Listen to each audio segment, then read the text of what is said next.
All right, everybody. So the WBO have announced that they've given Conor Benn a 10-day deadline to give them an explanation as to what happened with the 2 failed PED tests from VADA. So that was yesterday, I think it was, maybe the day before now, actually. Obviously our time zones are different, so maybe it's got, what, 8 days now? Is it unreasonable to put a deadline on it? I don't think so. I mean, considering that the failed test, well, when we found out about it, it's over a month ago. Well, a month and a week or something like that. So it's not unreasonable for the WBO to do that. And I can agree with it, you know. You can't just drag it out. We want a reason as to how this happened. We do. Well, at WBC, they suspended him. Well, sorry, they didn't suspend him. They removed him from their rankings until the situation is resolved. Again, you could agree with that in some ways, but of course, we know with the WBC, had he been Mexican, it wouldn't have happened. He'd have been given a pass. Not my opinion. You know, this kind of thing happens with the PBC and the WBC and their bias.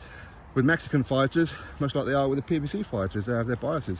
But regardless, Conor Benn, he's had long enough now. They should have their case sorted by now. Surely they know what happened and how it got into his system. Or at least come up with a plausible explanation for it. You know, just coming out with, well, I think I was contaminated, isn't really good enough. You need to prove it. But ultimately, of course, when you've got money and you've got the backers of like people like Eddie Hearn and whatever else, you can afford to get people to point out the unlikelihoods of why he would take something intentionally to get people to go, oh, well, you know what, that makes sense. In other words, leave out some vital information, you know. But hey, at the end of the day, it was in his system and he needs to prove why it was in his system. He does. Now, I'm not going to condemn him. I've openly said this. I'm not going to condemn him until we know what happened, or at least until this case is resolved. Should Conor Benn get a suspension?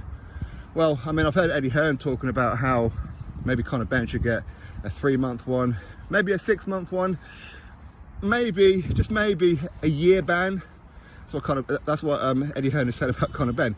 Why is he saying it in that kind of way? To make it look like a year ban is something that's a bit extreme, but if you know what, if it happens, then we have to accept it. But in reality, for these kind of situations, it could carry up to a 6-year ban. That's why Eddie Hearn didn't say 6 years, because what he wants to do is plant the seed in the minds of those who could suspend him to say, well, a year ban, that's the most extreme one. All right, listen, we know what Eddie Hearn's doing, of course. But as I said before, I'm not going to condemn Conor Benn. I like to think that he did it, or however got into his system, was unintentional. But I'm no PED expert. I know some of you are. Other people are Wikipedia experts. Other people just want him to be guilty because he's a matchroom fighter. You know, you can't convince people of one thing over another. And I said the same thing about Dillian Whyte, where I felt he was innocent. I felt that something happened, that he was stitched up. And the reason why I said that, which is I was the only channel here on YouTube, I believe, who was actually saying he's definitely innocent, because I knew the paper trail. And I knew exactly where the paper trail has gone, and I keep that to myself. And I know who done it to him as well, or at least I think I do. Tyson Fury, again, when Tyson Fury went through his situation, I said, give him the benefit of the doubt. I felt that UKAD and the British Box Board of Control done him dirty. I do. I'm not saying as far as the PED test is concerned, I'm saying as far as their investigation is concerned, the fact that they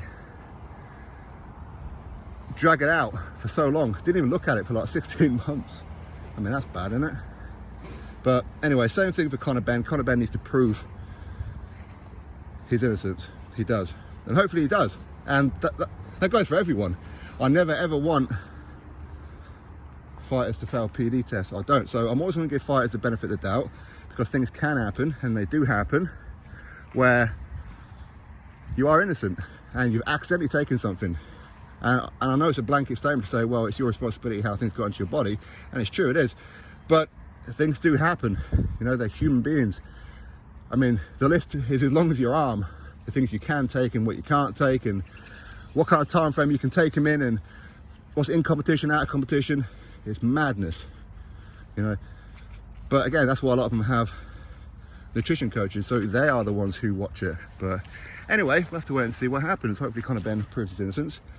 As for the WBO, yeah, I think giving him a 10-day deadline to come up with something is quite reasonable, because they should already have everything by now, surely.